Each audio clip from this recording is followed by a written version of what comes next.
হাসপাতালের প্রধান ফটকের সামনে আত্মীয়র মৃতদেহ নিয়ে মাথায় হাত দিয়ে এভাবেই বসে আছেন 50 ঊর্ধ্ব এক ব্যক্তি। তার সাথে কথা হয় মর্গে লাশটি না রেখে কেন হাসপাতালের প্রধান ফটকের সামনের মেঝেতে এভাবে রাখা হয়েছে, সদুত্তর দিতে পারেননি তিনি। হাসপাতাল কর্তৃপক্ষের সাথে কথা বলেছিলাম, তারাও বলছিলেন যে তাদেরকে মর্গে রাখার জন্য অনুরোধ করা হলেও অনেকটাই জোর জবরদস্তি করে হাসপাতালের প্রধান গেটের সামনে মেঝেতে চাদর মোড়ানো অবস্থায় এভাবেই সিরাজের মৃতদেহটি রাখা হয়। সিরাজ পরিবারের অজানা এক কারণে বিষ পান করে আত্মহনন করেন। ধারণা করা হচ্ছে প্রেমে ব্যর্থ হয়ে সম্ভবত তিনি এই ঘটনাটি ঘটিয়েছেন।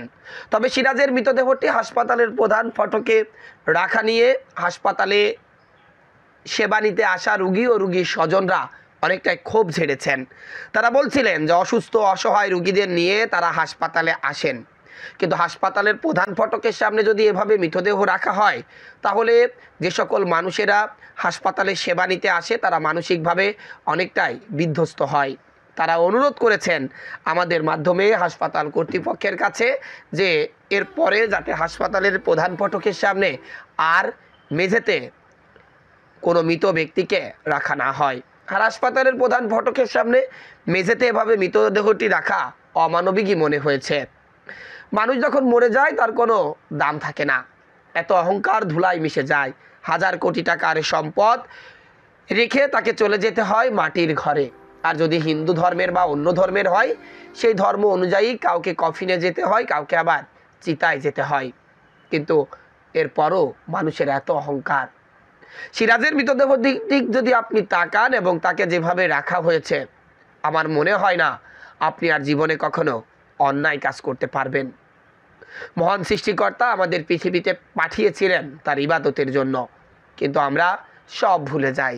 ভুলে গিয়ে নিজেদের মোহ আর পৃথিবীতে বড় হতে অহংকার, হানাহানি, মারামারি করতেই ব্যস্ত।